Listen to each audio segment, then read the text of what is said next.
The only reason I'm talking about this gay marriage thing is because Republicans failed me in the House and passed this Respect for Marriage Act. And that moves to the Senate. Debate's about to happen. I have no doubts it will pass.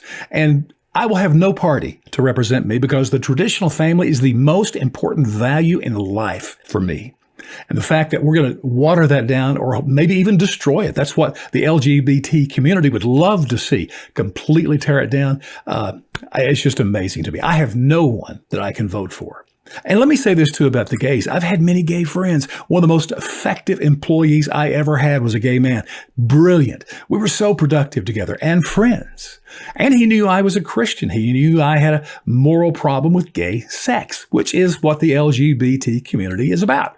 Nothing else. And it's always hurt me that there's not an H in that big line of letters because that is the traditional marriage, men and women having sex. So I'm just against this. It's not equal. The most obvious reason is math. 2 guys can have exactly 0 kids. 2 women can have exactly 0 kids. The standard, the marriage that God created is a man and a woman loving each other, having babies, and then raising them to be good moral citizens. And they can have as many as they want. I mean, the math just keeps adding up. And there is no question, science will back me up on this. That is the healthiest family you can have and the greatest advantage to having a prosperous, good society. It is the basis. And I know we got a weird trend going on. You got people getting married now, men and women, and choosing not to have kids. On the other hand, more and more gays are choosing to have kids. And they do that, and they've literally started a whole brand new business with this, where they get a surrogate mother to bear a child, then they raise it. But here's the point I want to make. It's nowhere near as healthy as the traditional family. It can't be. And for you gay folks who have done this, I want to remind you there is a day coming when that child will ask you, do you know my natural mother? Can I reach out to her? Could possibly cause some situations. And so the ultimate question for me, or not just a question, it's just a belief. I don't think the government should be involved in marriages at all, any of them, nor any other moral issue. That's not their place. They're an amoral institution or even atheistic in our country.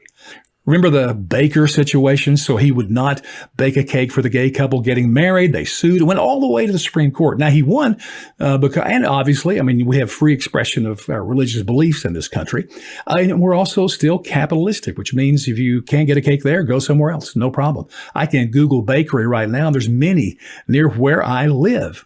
So it's not an issue. And this really is where I'll close this. If you want the government to take control of all this stuff, then you really are a socialist or communist. Because here's how you could really make this stuff equal. All bakers. And actually, if the government took over, there'd be way fewer bakers overall. They'd all be doing the exact same thing, and there'd be no morals. And so it wouldn't matter whether you were gay, traditional, or whatever else. I'm against that. I'm a capitalist. I'm a Christian. I want to exalt things that I value, things that are good for our society. And I got to tell you, the traditional marriage, man, woman, having babies, that is the best.